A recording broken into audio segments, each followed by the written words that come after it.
Good evening, everyone, and welcome to the February 13th edition of Beyond the Data. Tonight we have Carrie Benton back with us. She's been having a very exciting life recently, so yeah.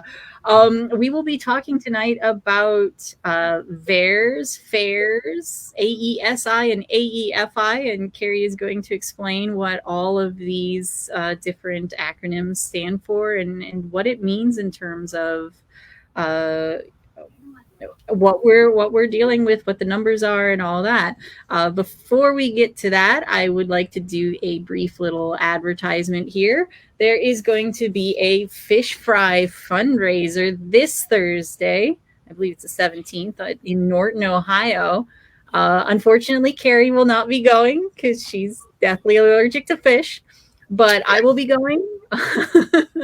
Warner Mendenhall will be going, and I know Jason Hedges will be going, and I imagine there will be quite a few other people there. So if you have any desire to meet us in person, please come and support this. This is a fundraiser for the Akron Children's employees who have been fired, and to fundraise to retain Warner Mendenhall to defend them.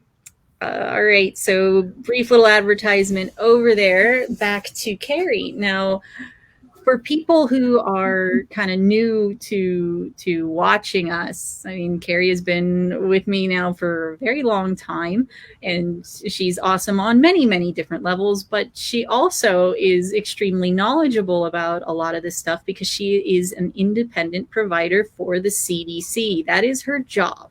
So, one thing that you talked to me about last year is when you get new contracts offers from the CDC, you received an offer from the CDC to how would you describe that particular job? So you have to go through a certain amount of CEUs, just like any healthcare provider. Back up. We gotta do all the acronyms. You have to stretch out the acronyms for all of us non-medical people too. So CEU is it's called continuing education units. And everyone has to go through a certain amount of those, regardless of what job that you hold in healthcare. And when you're an independent provider, the more CEUs that you have, obviously, the more contracts you are offered. So some contracts may be through a third party. Some contracts may be directly from HHS, some may be directly from FDA, NIH. It can be anything.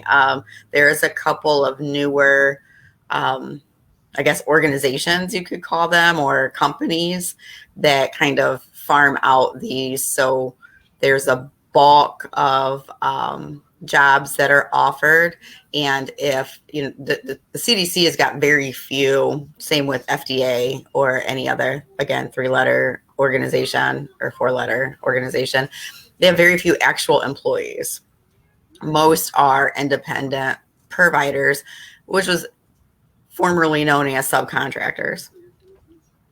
So when the contract goes out, obviously, if you have more CEUs and more training, then you're offered more contracts. So I had taken the vaccine contract training probably, I want to say 5 years ago, when I was actually in lab locally as opposed to an independent provider. And back then it was very much protect the patient. So when we looked at this training, which that'll probably make more sense once we start the slides, everything was protect the patient. Right dose, right date, right time, your 5 Ds, that you want to make sure that you're doing, and right route, all of the right things that you should be doing, but everything was centered around protect the patient. So if you're doing these things and somebody else is double checking it, then you would have very few administration errors that are submitted to the FDA or to the CDC or to whoever was monitoring it, because you should be able to control a lot of those. Obviously, if you don't know I'm allergic to fish, I don't know that I'm allergic to fish, and I consume fish and there's an allergic reaction. Yes, that's an adverse event, but it's not necessarily the fault of the product.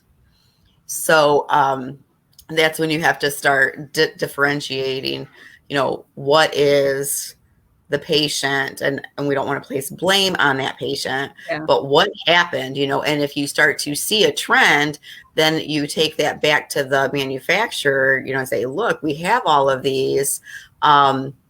Is this a situation where maybe there needs a warning placed? If you're allergic to egg or to fish, do not consume this. And obviously, we've had that over the years, which is why, we have found that if you're allergic to egg, chances are you're allergic to gelatin.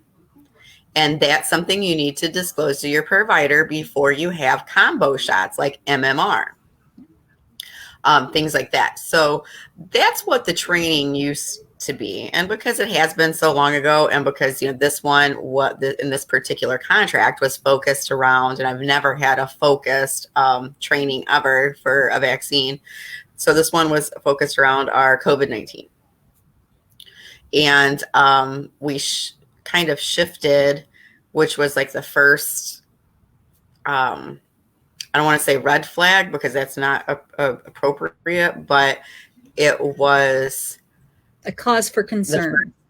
The first thing that it just didn't make me feel comfortable. And being an independent provider, I can accept a contract at any time, or I can say, no, thank you. And this one really was one that I struggled with, because you always want to advocate for that patient. You always want to be, and I don't want to say in that patient's corner, but you want to be that third person looking at something objectively. I have nothing to gain either way. So it is a perfect opportunity to really see what's happening. And that's knowledge that I can take back to my own family, and friends. So if I know that I'm allergic to fish and we see a high incidence of allergies to fish, and that, something's happening with this, then maybe I'm going to step back and hold off for a bit, until we can figure out, is it coincidence? Is it the theory of the blue pants that we've talked about many, many times? Or is there something there? And so this one was really difficult for me, because we shifted from protect the patient to, this is the first time I've ever heard that, protect the product. Yeah, so we'll get there as well. So the first thing I'd like to, and that was great background in terms of you know what you're talking about. This is not any kind sometimes, of. And then there's other times, like when I don't know how long the first half of a football game lasts, so I have to ask my family approximately what time is halftime, and they're like. I do not know all the things, but I will probably know the database to find out the answer that I'm being asked. But you do know about these different systems that are safety signal systems. So we all, I'm sure, who are watching have heard of the VAERS system, the vaccine adverse reaction system. Mm-hmm. Adverse event reaction system there. Wherever the VAERS is the vaccine adverse event reporting system. There we go. So there's VAERS, which everybody's familiar with, and is this kind of, it occupies this very strange space because it is a governmental project. It is there as a safety signal system. It is supposedly useful, but at the same time, we hear in the media, oh, don't listen to that. Anybody could put stuff in there, and that's true too. Anybody can. You can. Yeah. It doesn't mean that most people are random person off the street making things up. Most people are actual medical providers. They know what they're talking about. But there's also FAERS. So let's start with, just if you could give like a brief outline of how the VAERS system is supposed to be working, and then a little bit about FAERS and what that system is and how they differ. So, well, first, the things that they have in common is they're both federal systems. So they're both manned by members of FDA, HHS, and CDC. They all together look at those entries. So that's the similarity. The next similarity is for both of them is anyone can put an entry in. And the third, and I probably the most impressive, as neither one is user friendly. Neither one. So what I see on a screen whenever I log in is extremely user friendly.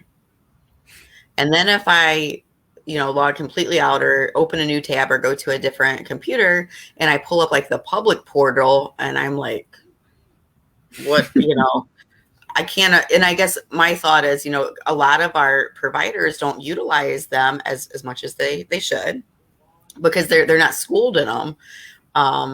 At pediatrician's office seem to be the ones that are the most schooled, and allergy immunology, because that's if there's a special situation, those are the two offices that are giving a bulk of your vaccines, which would be VAERS. Now, VAERS can also be reported in FAERS, but FAERS is also for any treatment, any device, and any product.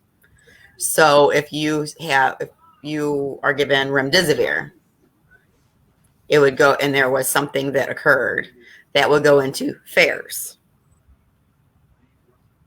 Would you like because to it's pop not up the website? Yeah. Can you do that? Yeah, of course I can.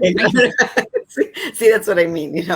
Databases I'm good at, but something like this, I'm like, can you just do that? So, if anything, you can find it yourself. They're both very, very easy to find. And it says, right, you're on the questions and answer portion. I don't know what everybody else sees at home, but that's just really, really small for me looking at it. See if I can make it a little bit bigger. Yeah, and if not, that's fine. So what FAERS is it's a public dashboard that's highly interactive, web-based tool. So it sounds really, really good. So this was born, that's perfect. This was born out of the response to the COVID-19 pandemic. So we used to have everything, and it was called MetaWatch and VAERS. And then along comes COVID-19, and they realize, holy cow, there's a lot of things, we're throwing experimental or unapproved or orphaned or repurposed medications and just treatments all the way around at people. And VAERS really doesn't cut it for that, because VAERS is specifically for vaccines. Yeah. So we needed something else to kind of pool these together. So that's what FAERS does, is FAERS pools it, yes, you can put vaccines in, whereas VAERS is specifically dedicated to just vaccines. And FAERS will have, there might be some in there. If you look at the wonderful, you can scroll down to where it's public, the dashboard itself, and you can see that the entry, I know there's one in there from February. And this one right here? Yeah. Dashboard? Go down a little bit more. Let me see if it's all the way on there. Or is that all that you get on there? I don't know. I haven't been playing around in this. So the FAERS latest quarterly. Yeah. And this is a good way for stockholders, for both of them, be it VAERS or FAERS, to see information about what's happening. And again, each of these entries are looked at by someone. Okay, so that one's not it. So maybe if you go up to where it said dashboard. Yeah, FAERS dashboard. Of course, if it was, here? You might be able to see it from there. Yeah, right there where it says VAERS dashboard or VAERS data file. So this one actually has a data file where you can see that raw data that you can't in VAERS. So whoever fills out the report, you can actually see it on FAERS, just what they wrote versus what is so you see all parts of it, with the exception of, it is de-identified, so you don't get to see that your neighbor had a reaction to, Chantix or Viagra or whatever. You don't get to see those things. This is specifically for COVID-19 and anything that's been used for COVID-19. So anyways, that's where we kind of differ between the two of what's what. And this is just the dashboard itself that you guys see on the public side. And then you can go up to that right-hand corner and kind of differentiate, certain information that you want. And again, on my end, it's really small. And I see the same thing too whenever I log in. But I just have a little bit more information. But moving on from that is there is an area that you can go to, and it actually gives the report. And I know that there is one in there from 4.9 or 2.9 because I know there is, because I put it in there myself. And I checked on the public site, and it is actually public as of now. So you get more real time on this. How do you get there? You get there because, okay, so if you go back to, I'm doing it, reading my notes on the public side. So if you go to the FDA Adverse Event Reporting System, which is FAERS, it's just the actual page itself, like the home screen, or in your search bar. I actually sent it to you. Potentially. It's here or no? Yeah, no, it was the link I sent. Yeah. Go back one more. The MedWatch. No, the one you were just at. I just seen you click through it. This one. I seen it. This one. That's MedWatch right there. So yeah, see that blue in the middle where it says FAERS Public Dashboard? Was that where you were at? You want to go back to the dashboard? Okay, here. Yes. I think this is what you want. Well, I'm making sure on the public side. I just want to make sure that you guys have the same thing before. Oh, and that gives the disclaimer. Yeah, that should be it. Did you have to sign a disclaimer? Yes. Okay. And then if you click your back button, you'll see where it says report statistics, search by product, demographic, reaction groups, reaction, and listing of cases. It's a government website. Those are all. All right. So This is where? So my point being is this is called a hub that you're opening in. And I don't know why yours is looking like that at all, because it's not. It should not look like that at all. Well, that's fine that it does, but you can go up. You can go up to where it says, I think you can, on the right-hand corner of yours, I'm like pointing to it like you can see it and you can't, but you can drop that menu down and it should say search by product.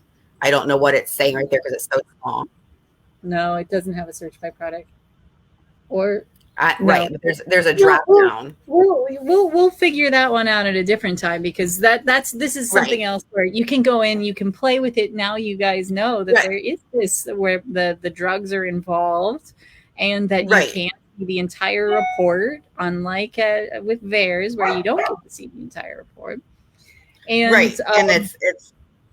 and it's any treatment, so it can, like I said, it's anything, all the way to tape. So if they notice that COVID-19 patients were having urticaria from a certain type of tape that they were using, then that could be something, and they had skin breakdown, then that could be reported in this. So it's absolutely anything that they're seeing. And again, reason being is there are certain individuals. So is it a situation like, gosh, if you're allergic to shellfish, you shouldn't be using iodine? So if they're, have COVID-19 or have had a vaccination, should they be using this type of tape? This might cause skin breakdown. Or is it just a matter of that, this is a geriatric patient and they already have tissue paper thin skin, and we need to use paper tape as opposed to, which for us would be common sense sitting back and thinking about it. But there's a lot of a lack of that. Like our medical training kind of exit stage left or something. I don't know what happened. So we're coming back into it, kind of going back to those basics. Okay. So we still have to differentiate, which ones are valid, that are potentially associated with a product, and which ones are just, yeah, it happened, but there is no correlation there. And again, that's correlation versus causation, just like anything else. So once those things are done here, you have VAERS and FAERS, and the parameters from those two come from who? So we get our training of how we include things from who. And that is, from the WHO. We call them who. But that's where that comes from. And so when we take that training, and then we carry that training with us. So when somebody reports, their mom had VIT or HIT, we're going to use that one as an example. Whenever we're filling out. Give us the full name of VITs and HITs. So that would be vaccine-induced thrombocytopenia, which would be VIT, and that's the one that we're really looking at. Because this is the specific problem that was happening, the blood clotting problem that was happening with Johnson & Johnson. So that would be right. It looks like blood clotting, but it's actually gobbling up platelets. Yeah. Yeah. So it's a huge, so they're actually bleeding, but it looks like a blood clot. It's messed up. So but right. Versus the HITs, which is the HIT stands for. What does HIT stand for, or what do we see in that? Yeah, I should not have used it. All right, then we'll do a different one. Yeah, myocarditis. Let's just look at myocarditis. Myocarditis, it's easier. All right. Right, which is inflammation around the heart. Mm-hmm. Again, I've never in my life seen mild myocarditis. I don't know what that means. I do not have a definition for that, because you only have one heart. And myocarditis is uncomfortable to the point that it's painful. So to me, any myocarditis only having one heart is not mild. So, but looking at those two things as an example, obviously there's more, or maybe they're not related at all. If somebody says, my mom had VIT, she was vaccinated and then had VIT, I'm going to fill out a report and I'm going to send it in. Mm-hmm. We look at, that report goes to somebody. The first thing we check is it a dual report? Meaning, did the family or the patient put it in as well as the medical facility? Because believe it or not, that can happen. And even with those double entries, VAERS and FAERS is both still severely underreported, and that is disclosed on both sites. That's the first thing that we look at. Did two people report the same case? If the answer is no, then we look into, I'm going to say VAERS because we're talking about a vaccine reaction right now. Then we'll look in FAERS. Was it put into FAERS when it should have been put into VAERS? And we cross-reference that way. And that does take time. And right now there's a whole bunch coming in. So, but eventually some staffer does get to look at that. And then once we look and, okay, nope, this is a valid entry. Do you want the slides at this point? Yeah. Yep. So then once it's determined that the entry itself is not a dual entry, then it goes to somebody else that has taken this training that's up there now, that would they will follow this training. That's their parameters to decide if it is going to be associated with the treatment or vaccine as an adverse reaction or not. So we look at what's called an AESI and an AEFI. So the first thing that you're going to look at, you can flip to the next slide. So this is the actual training slides that these individuals take, myself included. So this is what an AESI is. First thing we look at to determine if the event occurred potentially due to the product is how much time was it? So an AESI is just like the slide says, a pre-specified medically significant event that has the potential to be casually associated. Causally. Oh, is that what it says? Causally? Yeah. I'm sorry. Associated with the vaccine product that needs to be carefully monitored and confirmed by other special studies. So that already would bother me that it's a pre-specified. So it's not even looking at something that wasn't predetermined to be something that they're looking at. So this is not even looking at things we didn't know. No, right. And this has nothing to do with things that we didn't know. These are things that they saw in limited trials, or that they've seen from similar products that may occur. Which there really are none at this point in time. No, I mean, we've had mRNA, treatments for other things, but not in a vaccine. No, the technology has been there, not the methodology. So they're two different things. So that's the first thing is, does it fit that list? Obviously, yes. VIT would, myocarditis would, pericarditis would, GBS would, those things, arm pain, anaphylaxis. Yes, those things would. So that would, and death. Those would all fit. That's the first step. Okay, that box is checked. We can say that one of those things that is on this list did happen. So then we can move to the next stage, which would be do you have the next slide? Sure. Okay, so these are the things that we're going to look. Okay, and that's really small. So I've probably already covered that with what it is. So we have a pre-specified event, which is the first one, that has the potential to be associated with the product. Right. And then it goes, we have to confirm that information. And that's almost like, I don't want to say an interrogation, but we ask the same questions, just multiple different ways. So, for example, do you take any medications? And you tell me no. And then I say, when was the last time you had aspirin? Right. Okay.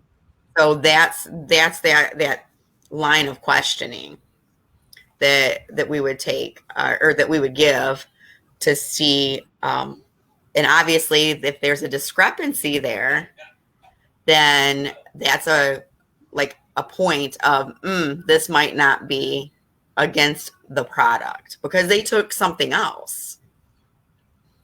Even though it might be something like aspirin, where it's pretty well known what kinds of things are associated with it. Right. Mm-hmm. It doesn't matter. But you didn't answer. Right. But it was not answered consistently. You told me you don't take any medication. So in this particular instance, when an AESI comes in and then you have the question of what medications have you been taking? None. And then you ask, when was the last time you took aspirin? Even though aspirin has not been shown to create whatever that reaction is, like myocarditis, they'll still discount it because you weren't consistent? Well, we don't discount it, but it is a check mark on the, so if you have two columns, you have for the product and for the patient. Mm-hmm. Obviously that's a tally mark for the product, because are we really interviewing a good historian? Got it. So we're going to start out there, but that opens that door for, wait a second, they took aspirin. We can't say at that point, until we get more information, that it was definitively that product, because they took aspirin. And if they weren't a good historian, what else did they take that we do not have knowledge of? All right. So then you go to, identification, which is you're looking in the surveillance system for their electronic health record. No, I don't take any medication at all. And I pull up and I see they have metformin and they have DDAVP and they have Crestor, or something that is for, hyperlipidemia, for high cholesterol. And then there's something for headaches on here, but they don't take anything. So now I have another tally mark for the product, because that tells me, again, that's not a good historian. They just told me they don't take anything. Oh, but wait a minute. They've got myocarditis, but they have a history of hyperlipidemia, because 5 years ago, they were taking Crestor because their triglycerides were high. Another tally mark for that product, because was your myocarditis a result of the product, or was it a result of your poor diet? Uh-huh. All right. So then you can go on to the next one.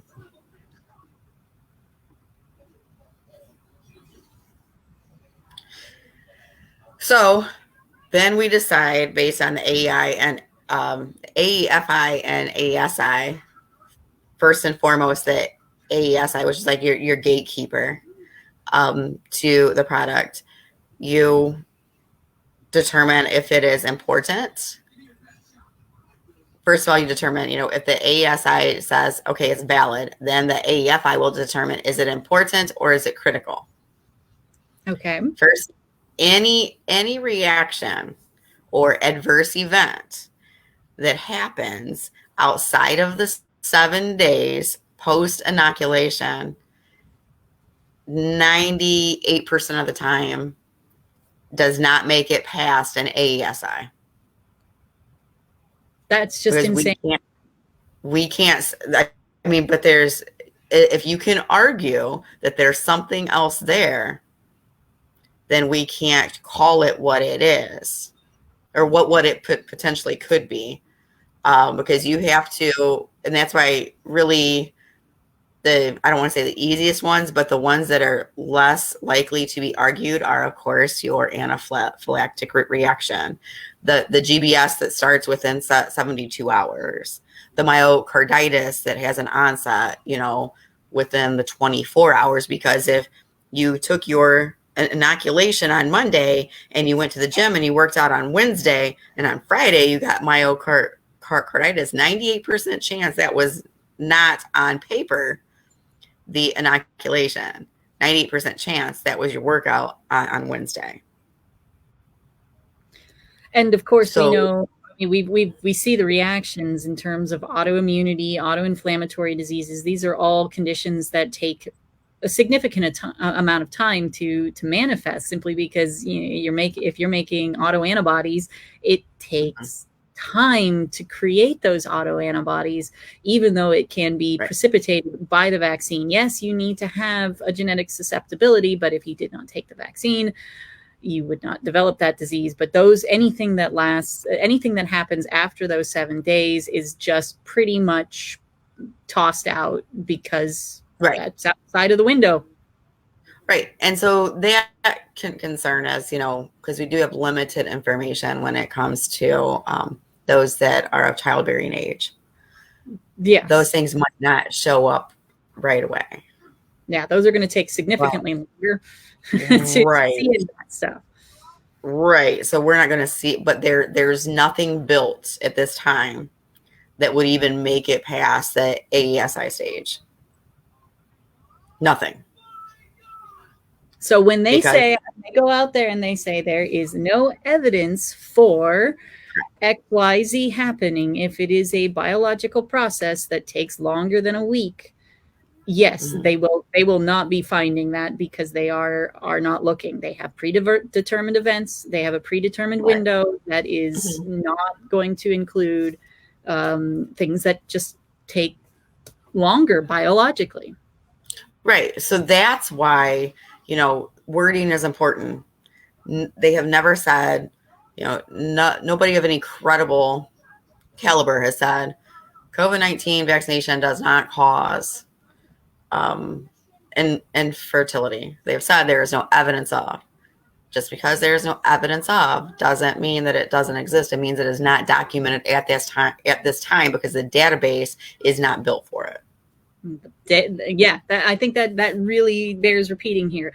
By definition, they cannot find evidence of those things like fertility, impact in fertility, autoimmunity, autoinflammatory conditions, because the constraints that they put on it make it so it's not possible to see it, to write it down. So there is no evidence of.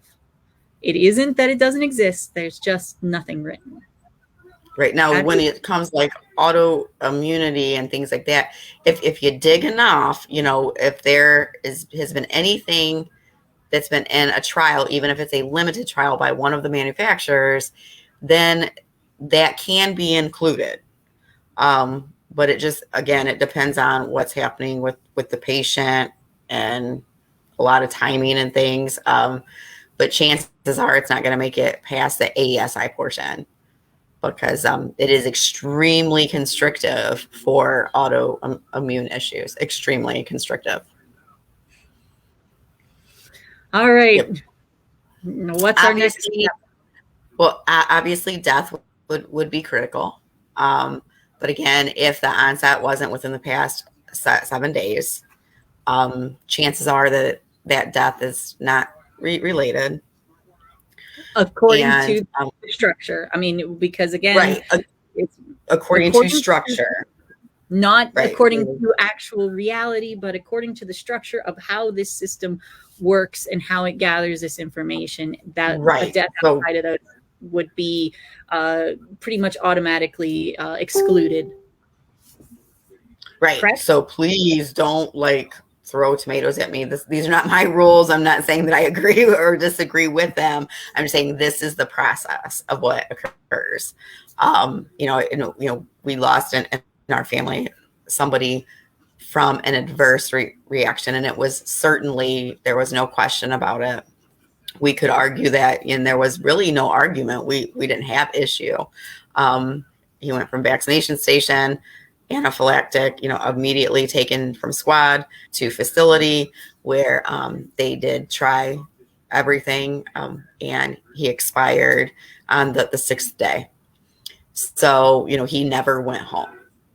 So there's a little bit of, of a difference of that one, because there's no question, he walked into your vaccination station just fine. He left in an ambulance to the hospital. And as much as I hate to say it, those are the ones that are open and shut because there's no question. Whereas those, you went home, you did life, you went to the gym, or you took Excedrin or whatever. That's where it gets a little sticky. So if someone were to expire and they had gone home, you got vaccinated, you go home, you expire. And there's an autopsy. The first thing that's going to be done is genetic testing. Because if you have a genetic predisposition, even if the condition is undiagnosed, then that wouldn't be by design a death by an adverse event. That would be a death by an undiagnosed or underlying condition, with a contributory of anaphylactic reaction or adverse event, or, however the medical examiner decides to do it. The biggest one that we see is clotting disorders. So if you come in and you're hemorrhaging, you have VIT, they cannot save you, you expire, and your family presses for an autopsy. The first thing they're going to do is draw your blood or take tissue to determine if you have underlying predisposition or a genetic anomaly to a bleeding disorder, like we look at factor 8, factor 5 Leiden, and von Willebrand's disease, angiohemophilia, and hemophilia A. We're going to look at all of those, which this is the first time, in years that we've done that I've looked at those things post-mortem. Yeah, that's what I was just about to ask, because we've never had people dying and tested them for genetic conditions after they already passed away. We used to do this in the way of, you are having symptoms, we're going to test you, and you have this condition, you've had these symptoms, you have the disease. Now we're going and we're testing genetics. I mean, one example would be like celiac disease. I mean, celiac disease, you can have the genetics for celiac disease and be able to eat wheat just fine and have gluten just fine. It's only when you get the disease process that it becomes dangerous to you. And so that's one of these things that's super critical to understand about this whole thing is, like celiac disease, it's not a disease if you have the genetics.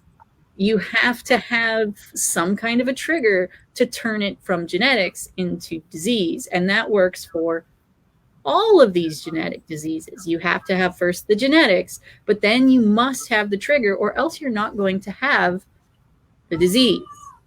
And yeah, go on. The bleeding, and I use that because that seems to be, and we all know that, and I've talked to you about it multiple times personally, von Willebrand's disease is our most underdiagnosed and undiagnosed bleeding disorder there is out there. And it is a platelet disorder. And a lot of people are, especially females, I have heavy cycles, no big deal. I get bloody noses. Well, it's dry. It's wintertime. I bruise easy. Well, that's just what happens. My mom did it too. So they actually have the actual disease, but it's not treated because it's mild. Yep. It's not until they have like a major surgery or a childbirth or something like that where it's not mild anymore. So again, like you said, there's an event that happens. And that seems, it's amazing the amount of von Willebrand's disease. If you go to, once we get there, and you'll see where to look at it, and the med alert that there's von Willebrand's disease. I don't know if it's the most underdiagnosed anymore, but they are, a lot of them are post-mortem when you check them. Which is, that's crazy. And we've never done that before. Great. Yep. So you can go to the next slide before I get way off. Because I could talk about the AEFI and ASI forever. So then you go into the, again, this is WHO for Active Vaccine Safety Surveillance, or AVSS. And those systems aim to collect complete, accurate information about adverse reaction or about adverse events following immunization, which is called an AFI, and their risk factors in a defined population via a continuous or organized process. So AVSS is kind of like taking all of our valid from MedAlert or MedWatch and FAERS and VERS and putting it into one big system. Again, it is public, but it's worldwide. WHO is worldwide. So that, and, so you can break it down by, geographic region, by gender, by age, all of those things, in addition to product, year, things like that, even lot number. So that's that one. And then you can go on to the next one. This just really gives you the benefits of active vaccine safety, surveillance, and if you actually if it works like it's supposed to, it's fantastic. So this is really just saying this is why that we need all the countries and all the states to participate and put it together in one place. So let's go to the next slide, because that's really, there's nothing for that one. So they do have a delayed AESI. That doesn't mean that just because that we're not contributing it, saying it's a contributory factor, doesn't mean that it's not being collected. And the whole point of this was to say, oh, by the way, we do collect delayed AESIs. Now, that does not mean that your country, your region will recognize it as such, but who does collect them? And it just goes into a database, but not shared with us and isn't being utilized, but they know. Right.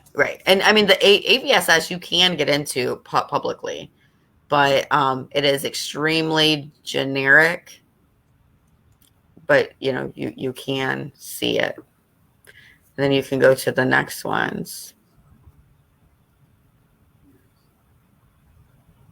Key consideration for implementing AVSS, which obviously we have that in the States. We just call it something different.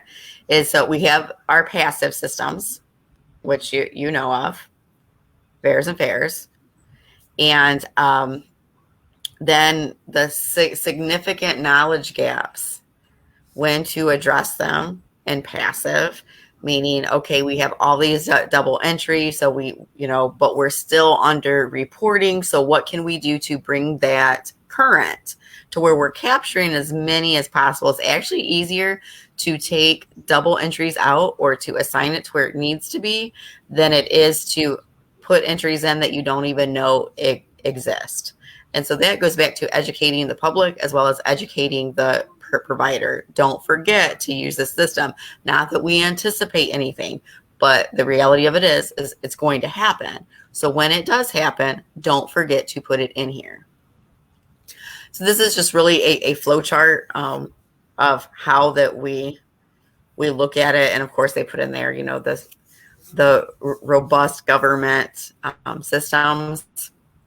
I'm not sure if that would be the right word that I would use, but it's there. So I didn't write it, and it's not my show to argue. So I don't know what the next one is, if there's another one. Ethical considerations. So here's our ethical considerations. And again, protect the product. So you have your resources, of ethical considerations that they talk about.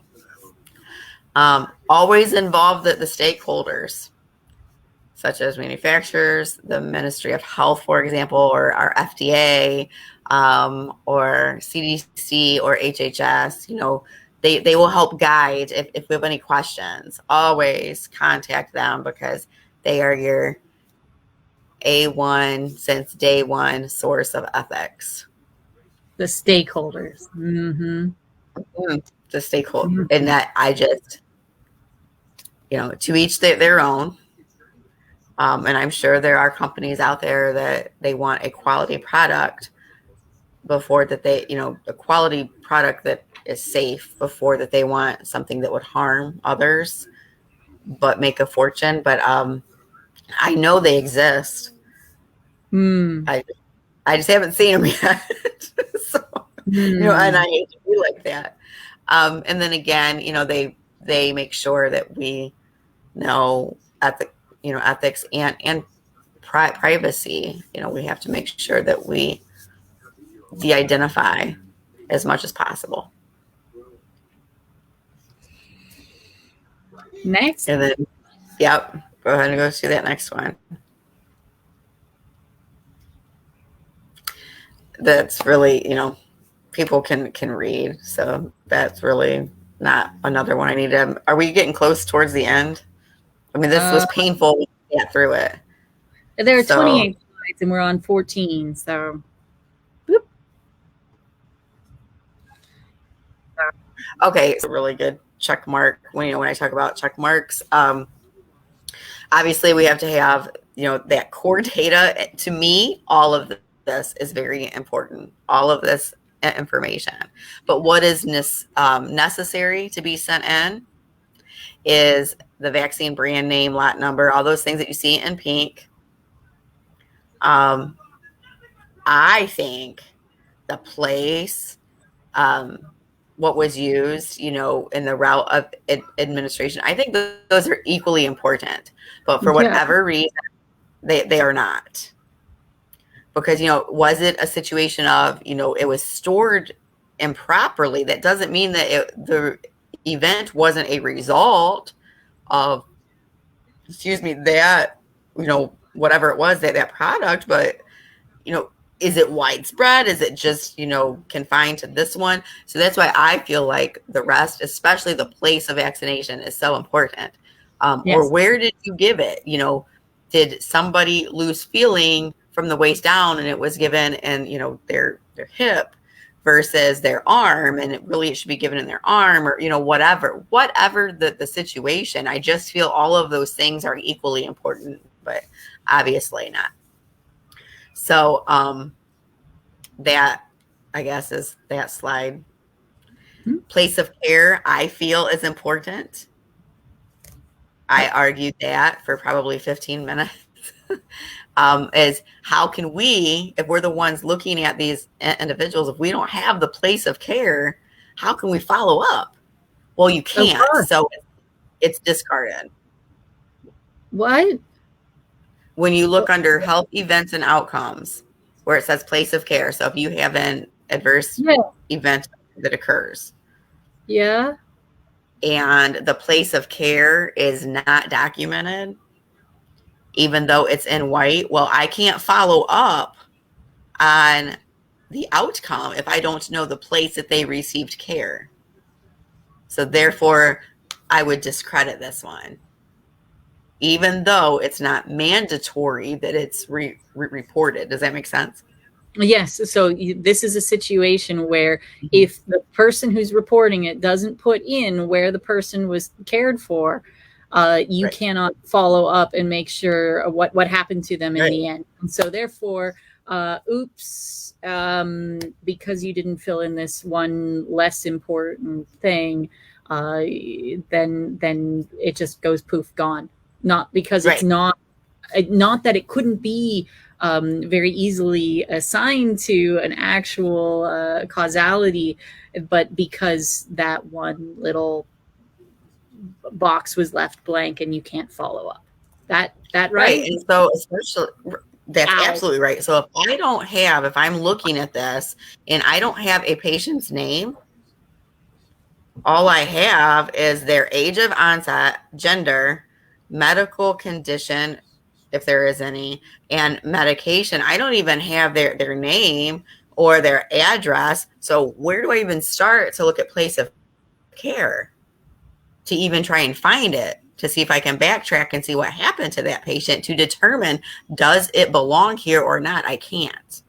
So because, this is a criteria that's set forth once they get to FAERS and FAERS, that yes, they're doing their due diligence and filling it out, but because it's optional to fill out those things, then it almost makes it impossible. I explained it as, you're blindfolding me, tying my hands by my back, and telling me to run and take care of people and be safe. And you can't. It's impossible.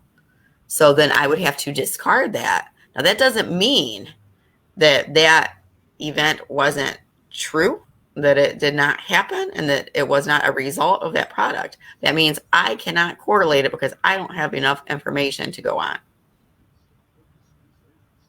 So when you hear all the for people watching and understand this, when you hear where they talk about, oh, VAERS is such a crappy system and those things aren't verified and all those kinds of things, keep this in mind, that this, just because she doesn't know the place of care and because it's all de-identified, you don't know the patient's name, you don't know the patient's address, you have no way of following up with the patient. Just because you don't have that ability, it can be discounted. Nothing to do with the actual associated, not associated, good data, anything like that. Just simply, you cannot follow that person, therefore you can't follow that person. Right. And if anybody ever says that, VAERS or FAERS is not documented, or they're not verified, that is false. Every single entry is. But if it's a partial entry, even though it's the bare minimum, that's who says that they should have. But if it is a partial entry, it's discarded. You can't just leave it there. You have to do something with it. So, and but now we can go on. I don't know what the next one is off the top of my head for the actual slide, but and I mean, feel free to put these up. I really don't care. So you can feel free to put these up, wherever, and they can look at them themselves. Anybody can and see. So a case investigation assessment, which is like what I would be doing, is exactly everything that we've talked about up until this point. But if you look at, so these are all of our criteria, all of these slides, and I know it's probably getting boring, but all of the slides is the training that you take from who. So who gives you your established parameters, and then all of the information is taking over to the case investigators to determine if this should stay in VAERS, go over to FAERS, or discard. And that is that's a very hard thing to do. But if it were to stay, if it were a situation where that event is questionable, that it might be associated with the product that was consumed or that was inoculated by, those all go into a place in the U.S. before they go back to the worldwide system. And that is called, do you have that screenshot you can pull up? I seen it just a minute ago. The MedAlert MetaWatch. Yep, just a second. Okay. So once they're determined, like this one might have merit when you guys look in VAERS and FAERS, and then you're like, wow, there's so much here. It's not very easy to use, whatever. But you're not sure, like, what's that real number? Because people, will say, oh, they're double entries, or, anybody can put in anything there, which is correct. You can then go to MedWatch. MedWatch, as you can see, has biologics there. Any prescription, over the counter, you name it, it's in MedWatch. And you can look up anything in MedWatch, and it will tell you how many entries are there that are verified, how many are still being investigated on anything. Again, MedWatch is not specific to COVID-19 like FAERS is, but there is a lot of very interesting COVID-19 associated things there. But what is specific about MedWatch, and I always refer people over to MedWatch, is you have to know the name. So you can't just put in Pfizer. You have to know, what name that you're looking for. So that is in search by that. So it's very specific, but you can pull it up and see some really interesting things that are there. And once it's there, chances are, if it makes it this far, not only is it valid, but that information is being downloaded and sent to the manufacturer to be like, hey, you know anything about this? You know anything think about that. Do you have any information? So that's what that is good for. I would encourage everyone, if possible, to look at MedWatch. So as you can see, because of all of these things, I can't. You have to determine, are you going to take a contract or not? And I did. I waited till the very last minute, and I decided that I could not be that person that looks at a family that just lost their loved one and say, "I'm sorry, this does not meet the criteria, so I have to take it out. You will not be eligible for CICP." And of Say what course, ICP is. yeah. Where's your sound? I should. Do you hear me? I do now. So yes. Go ahead. CICP stands for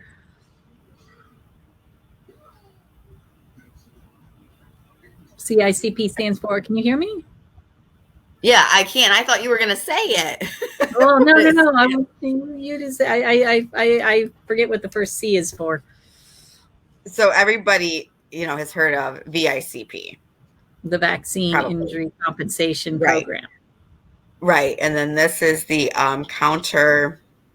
countermeasures. Right? It's the countermeasures. Just lost it there, but yeah. So this is basically like the vaccine court, where you get remuneration if you've been injured, except for it's specifically for countermeasures like remdesivir or any of the EUA products and all of that kind of thing.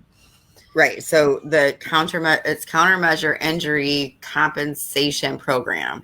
Yeah, that's what it is. And it's never paid out. So repeat that there. It has never been paid out. No one has received a single dime for COVID. For anything related. For anything. Not for remdesivir, not for any of the vaccines, not for any of the, nothing. And so even if you can prove that the person involved would not have died if not for one of these treatments, or even, for instance, if you had monoclonal antibodies and you had anaphylaxis to it, nope, you've not been paid. I mean, none of these things have been paid. Officially, they should be covered under this particular program. You can file. Yeah, both are what they call. Actually, the purpose of this program is to compensate people who have been injured by the countermeasures that are emergency, that we don't have enough information on to make good decisions about. This program exists, but it has never paid out, and we are now almost 2 years into that. Right. That's correct. I mean, I can't. I think right now, I just looked it up, and they're looking at 6,648 claims. Another 6,555 are eligible for review. But in 2 years, they have not paid a single dime. No. Eligible for compensation at this time, 40. Yeah. And this is what feeds into the CICP is exactly what you're talking about here, yes? Where you go through these AESI situations, and if you've gone through this whole system and have been verified and all that kind of stuff, it should be going into the system that pays out for those who have been unfortunately injured, but right. I'm sorry, that's incorrect. 3,938 of them were thrown out because the requested medical records were never submitted, standard or proof not met, covered injury not sustained. So in order for an injury to be covered, it has to meet what we just went over in those slides, a predetermined list. A predetermined list, and it's right. outside of 7 days, tough noogies. Right. Yeah. So that, and then another denied as of now, like straight denial, we're not even going to look at it, was 363. So out of those, there's only 40 that could possibly. And the one, I will be honest, the ones that I look to be paid out are those that use the combination of Zithromax or a Z-Pack, hydrochloroquine with oxygen and aspirin. Wait, those will be the ones that pay out.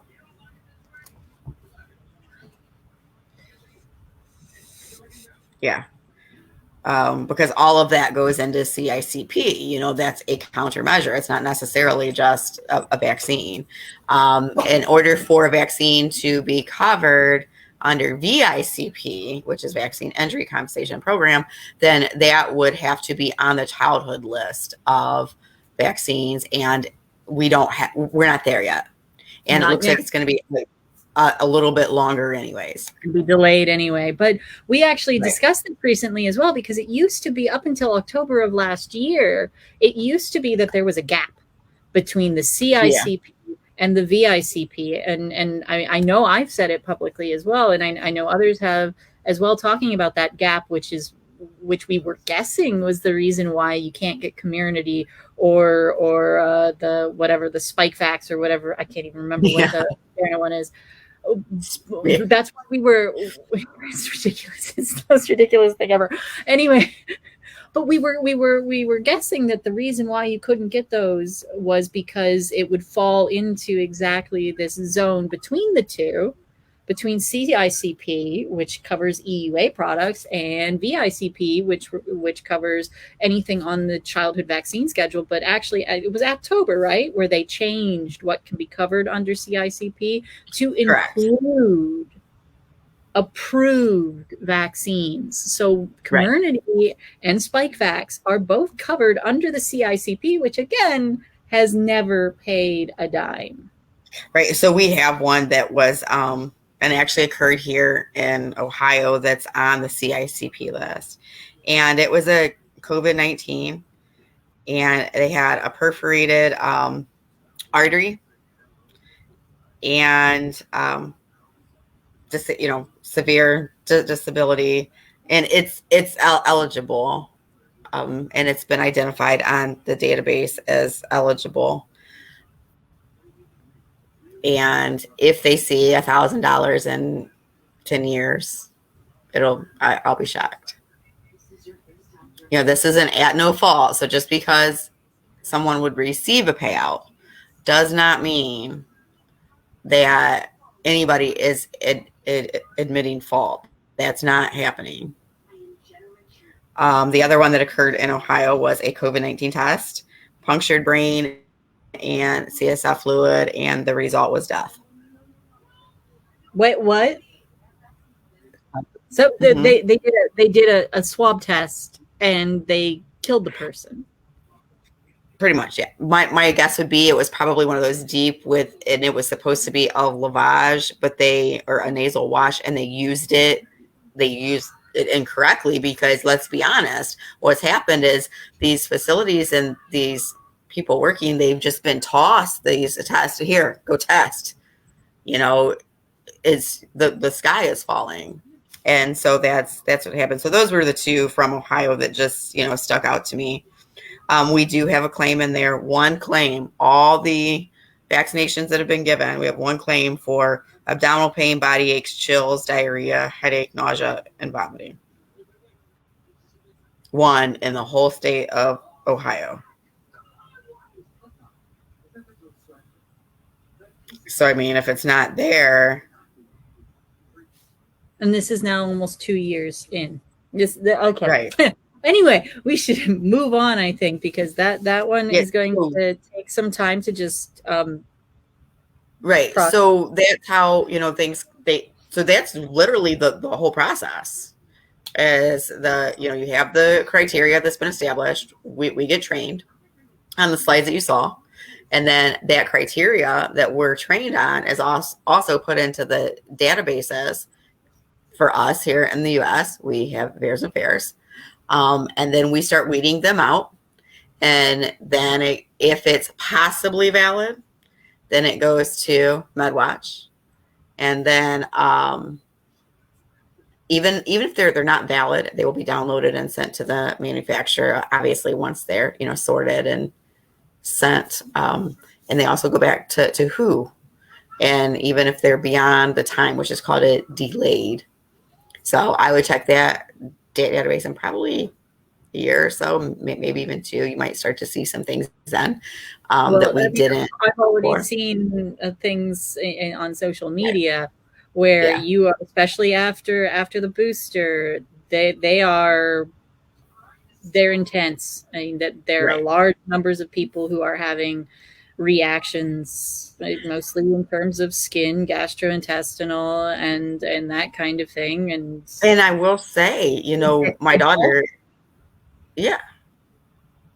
my daughter is an established patient at rheumatology. She had an appointment scheduled for February 14th, tomorrow. Obviously, with surgery, she can't. So I called to reschedule it as an established patient. The next available is September 29th. And I was like, what about virtual, And they're like, yeah, she's booked out. And I was like, is she taking time off? Like, I don't understand. So I sent a message, my chart, because obviously, like, hey, gonna need a med refill or whatever during that time. And she actually called me and she's like, we have seen such an increase. All of us, all these patients that are being referred to rheumatology, plus they have to split their time at the long COVID clinic, that they're the established patients, February to September. That's nuts. I mean, when my daughter had her issues, we were referred within a couple weeks. I mean, this is it's a new patient. Okay. Yeah, as a new patient, yeah. And I mean, and I could see because, especially pediatric rheumatologists in Ohio, there's very few. It wasn't in Ohio. Right. But still, okay. Is there anything else you would like I don't have anything else. I did just send over to you, so maybe you could post it, the HRSA database. Yeah. I mean, if anybody just wants to take a gander, by all means, they're more, I downloaded it myself. I don't care. So you guys probably have more information with that than the average bear. But you know what? If you're sticking with us at 10 o'clock at night on Super Bowl Sunday, Super Bowl Sunday, and I think the game is over by now. So. Oh, I have no idea what happened. I'm sure Monique will be glad to fill us in. All right. So anything else you'd like to add in here? Yes, no? No, that's it. I'm done. I'm tired of talking. Oh, somebody did ask, how is my daughter healing? And thank you for asking. I appreciate that. And we're still within the first week. It's going to be a long road. But she is stable and holding her own. Are you stable and holding your own? No. Okay. Yeah. Honesty. Yeah, I will be very honest. I don't know. Is there anything that could help you? Is there anything that any of us here in social media land can do to help? That is very sweet and very kind. As far as I know, we've gotten everybody for Chip's Closet. They're covered through February. We wanted to make sure that happened because I didn't want to, just because I have things going on in my home, I wanted to make sure that they were able to maintain with theirs. And Ohio really stepped up. Ohioans stepped up. And by golly, they made sure every single order was filled. And there isn't a family that I know of through the month of February going without that had reached out to us. All of their needs we're met. So unless there's something catastrophic that happens and somebody has an emergency and they need to reach out to us, I think we're okay even for that section of it. If not, then yes, I would, like I had said before, I will definitely need, because I just can't get away and I wish I could. But I would need someone to just deliver products but that's it. And as of right now, we're all pretty good. I haven't heard of anything yet. And please, I hope I did not jinx that. So, but I appreciate everything that everyone, did to make sure that I could breathe a little bit easier, knowing that there wasn't a family going without gloves or, feeding bags or things like that. I appreciate that very much. And they do too. Yeah. So thank you, St. Carrie, again. Well, thank you for having me. And I hope that, that kind of, it gives you a little bit of background information. So when somebody says VERS or FAERS is not verified, that's incorrect.